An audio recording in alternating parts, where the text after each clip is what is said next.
Hi guys, it's Emily from Novel Novels and welcome to today's video. This is my reading catch-up, May week 1. So yes, today's video is coming up on the 2nd of May. I doubt I would have technically finished any May books by the time this video goes live, but you never know. But it is May, so it's going down as the May weekly catch-up. I don't know, next time maybe do I do this, that I still call it the April reading catch-up. But I think it's coming out in May, so I should say May. I don't know. Basically, I'm filming this obviously on the 1st of May. It's the first day of the Spoonies Readathon. It's the first day of Misery May Readathon. So I'm starting the month with a book for each of the readathons. So today, so technically, I'm going to count this as currently reading, actually. And my Misery May book is The Bandit Queens by Parani Shirov, which was, I think, longlisted or shortlisted for a Women's Prize a while ago. Oh no, it was longlisted for the Women's Prize in 2023. And it is very much apparently supposed to be, I think it's quite a miserable book. Geeta is believed to have killed her banished husband, a rumour she hasn't bothered trying to correct because she has a reputation that can keep a single woman safe in rural India. When she's approached for help in ridding another woman of her wife of her abusive drunk of a husband, her reluctant agreement sets in motion a chain of events that will change the lives of women, all the women in the village. This does look like a really good but miserable book, a misery book. It is slightly longer, and today I am rushed. The next couple of days I am literally rushed off my feet. So I'm going to give it a good shot and try and read this afternoon because I'm literally busy all day today. But that's my book. I'll see how much of this I can get done today. And then the other book that I started last night for Spoonies, and this is for the prompt of a book with a visible disability, and it's also for my book that will make me happy because it's one of my favourite authors. And this is Bridget Kemner's book Carving Shadows into Gold, which is the sequel to Forging Silver into Stars, which I bloody loved. It's connected to the Cursed, Dark and Lonely series, which you know is one of my favourite series ever. And I only started this last night and I got about 42 pages in and I bloody love this. It is taking all my power not just to read this and binge this in one go, but I know tonight I'm going to need something to chill me out because I'm potentially not stopping till about 7, half 7. I probably will be reading less this month. Certainly this week is a manic week. The day this goes live I would have had my pre-op, so as to how much of either of those two books I've read in the next couple of days, I have no idea. But I am going to be gentle on myself, okay? So that's that. So those are the books I'm currently reading. Now the books I've read, and technically they wrap up May. They wrap up April. And as you would have seen, I would have posted today, I would have posted on the 1st of the month, my Storygraph little figures. Looking back at the Storygraph figures, I'm not going to do my wrap-ups and things like that. I read a lot of books. At least 4 of those books that I read were Picture This books. So I really want to say thank you so much to the Picture This hosts, Shelley and Jack, because I bloody loved Picture This, and I plan to do a bit more of that next year because I was really actually enjoying those books. I don't necessarily know if I can count any of them as 5 stars, but they've all held a special place in my heart, and I really want to shout out that readathon. The other readathon that was obviously happening in April was my gorgeous sister Charlie, the Books for Bowel Cancer readathon, and her books were absolutely incredible. And for me, the book that stood out, even though it wasn't the highest star rating of the books of Charlie's readathon, the book that stood out as my favourite from that was, it had to be The 8 Lives of a Century-Old Trickster, because it destroyed me in certain chapters, but it was amazing. But my other readathon was obviously I took part in Katie's Tackle You TBR, I can't remember that readathon, Katie's readathon, and that was about picking up oldest books on my TBR, picking up newest ones. And although technically the newest book I said that was on the TBR was on there, and that was a great book, my actual, probably if I counted it as realistic, the newest book that I had actually got on there, actually the 2 newest books I got on there would count, because it was Like a Curse by Elle McNichol, that was a favourite, and the second newest book was A Little Trickery, and that was another favourite. So technically Katie's books had my highest ratings, and both those books were brilliant. And I think my favourite books of the month were probably A Little Trickery in that. But I'm rambling. I just wanted to kind of give you a little bit of a summary of wrap up. I'm not going to go over stats. I did get my unread TBR down this month, but I'm not focusing on that. and it will continue to go down, I think, but I was being a bit more sensible. You would have seen my book haul will be the next video that comes up. But what was I reading last week? I don't want this video to be too long because I am rushed off my feet. My book for Charlie's prompt of Charlie's Readathon, and the book's Bowel Cancer Readathon, the book for the prompt of a book that was different from my norm, and that is for a prompt to do with the Bowel Cancer Readathon. I will link Charlie's channel down below, but this was The Journey to the Centre of the Earth by Jules Verne, and this only got 2 stars. It was my flop of the month. Kat did say she'd think it would be my flop. Kat isn't always right when it comes to me. Basically, I just didn't like it at all. One of the characters in it kept fainting at different points. It was too sci-fi for me. It was too weird. It is not for me. It is going bye-byes. I am not into that kind of stuff. I did listen to an audiobook, which I keep forgetting to tell everyone. I have been listening to an audiobook which I've been enjoying. I will link that in the comments down below. I will tell everyone that in the comments down below, in my description, because I'm loving that, and that's also different to my norm for Charlie's book Readathon, but that's kind of ongoing, so if that counts, then Charlie's smashing it on that one because I am enjoying my audiobook. Now to my 3-star book, and that is The Silver Ladies of Penny Lane by Dee MacDonald. It was the last book I finished of the month. I finished it yesterday. I read it in a day and finished it in a day. And it's got older protagonists, Tess and Orla, who've been friends for most of their adult lives. When life gives them lemons and their loved ones let them down, they pulled their resources and bought a dressmaker's shop, and they've been doing fine on it. I did enjoy this book, but the only thing for me that I will say is that I found that, for starters, it was focusing on the fact that one of the ladies was Tess, is a bigger lady, and she wanted to lose weight. And admittedly, she was doing it because it was her daughter's wedding, which is fair enough. I'm not a weightist or anything else. But as always, she finds all the romance and all the guys get interested in her when she's thinner. And I really struggle with that fat phobia kind of thing. And the end chapter, it wrapped up the book very, very quickly. And it was like, everyone kept saying, oh, you know, you're fighting. And I don't see the point. People can be pretty, bigger or smaller. Yes, I'll be discussing that more a little bit at the end. But anyway, so that bit kind of annoyed me. And they do have romances, and it's quite good fun. But it just didn't tie everything up, and the ending was really rushed. It was 3 stars, but not one I'm even going to reread. And I'm not even going to lend it to Mum. I don't want to lend Mum a book that I don't think is going to be amazing. Then 3.5 stars, which is What Time Is Love by Holly Williams.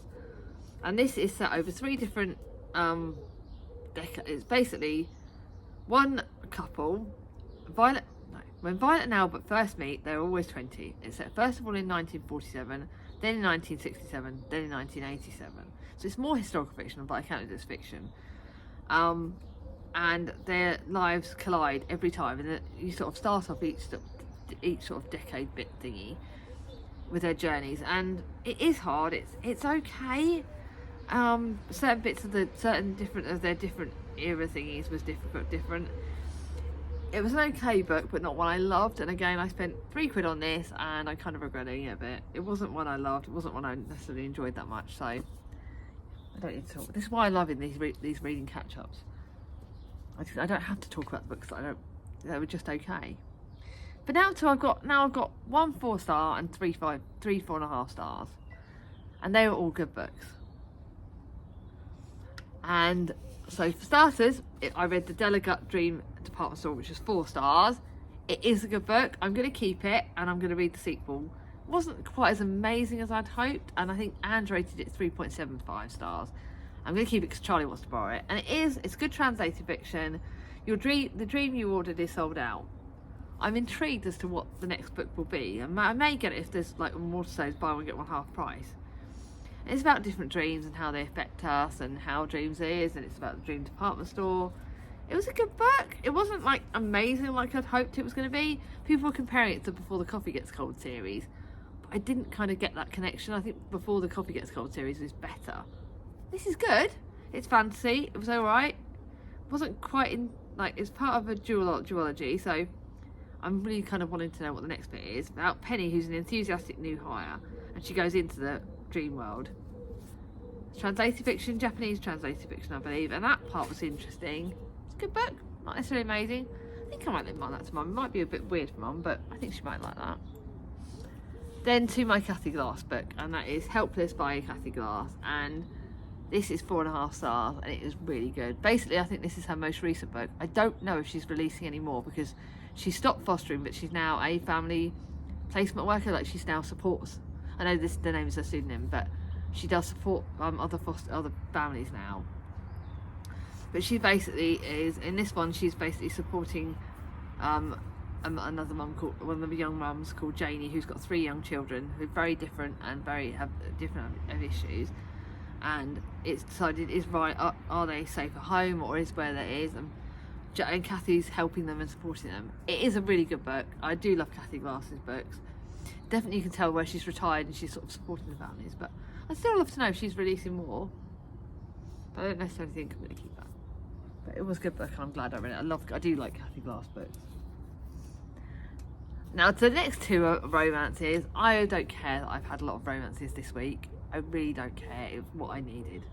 And the first one is Boyfriend Material by Alexis Hall.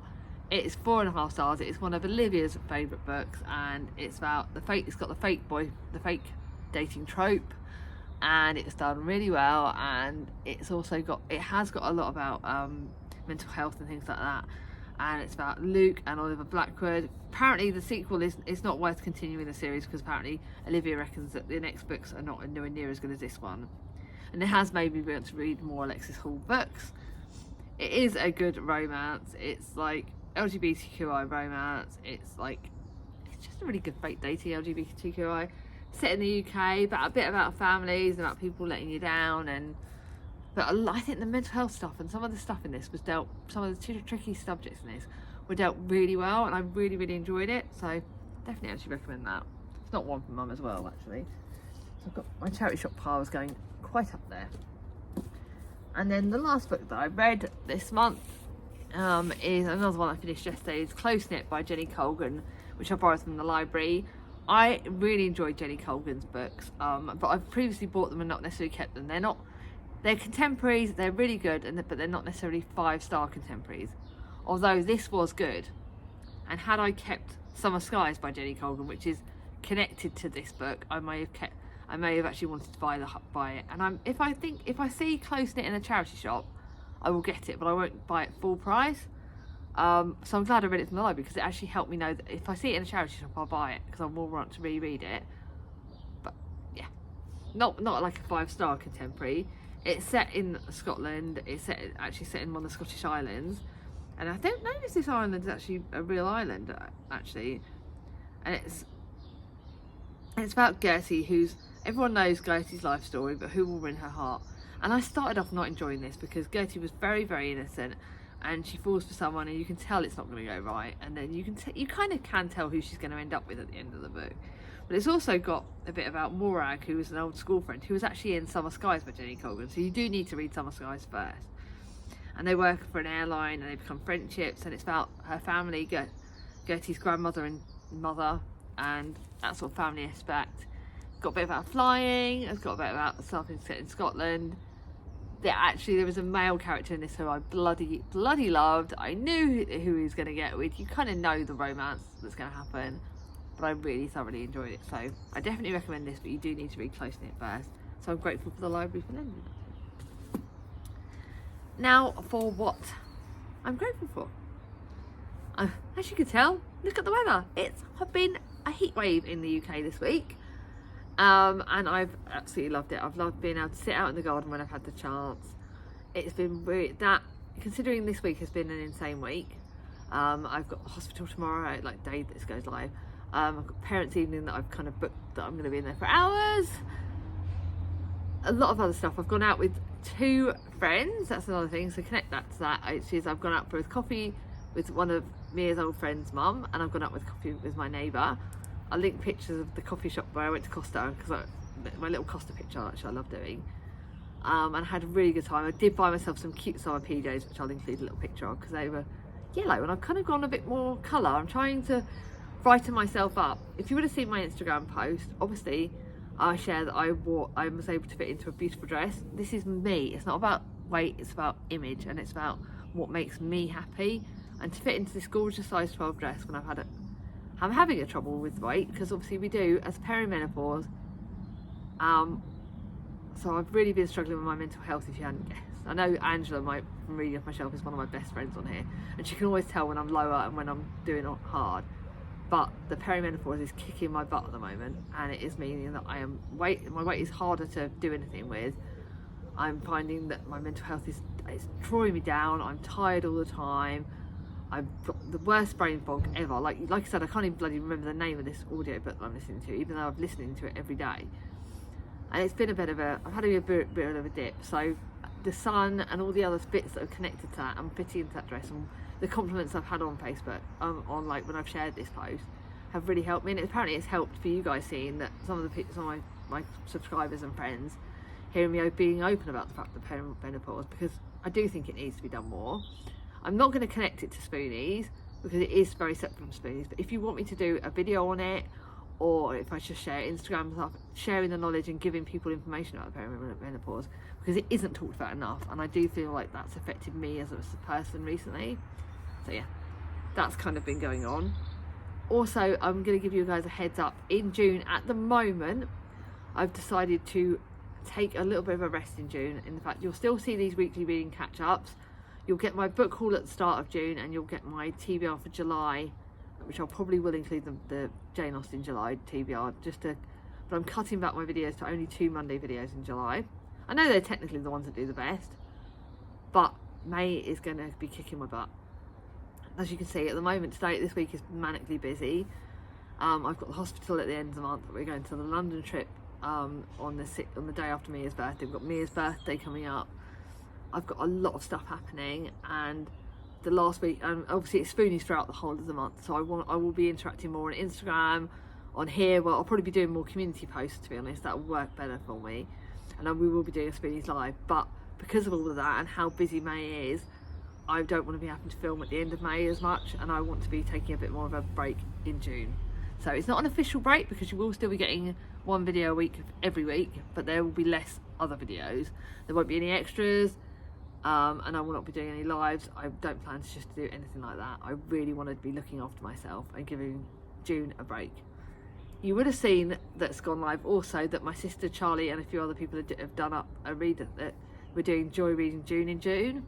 I've not done a separate announcement thing. Charlie's doing it. Charlie and a few others are doing it. I don't need to, but I will be doing that. So for June, I will have a little TBR going up, because I will still be doing my seasonal books, and I will still be doing my Agatha, but I don't have a classic to redo. And I will be doing my seasonal, my Agatha, and my reread.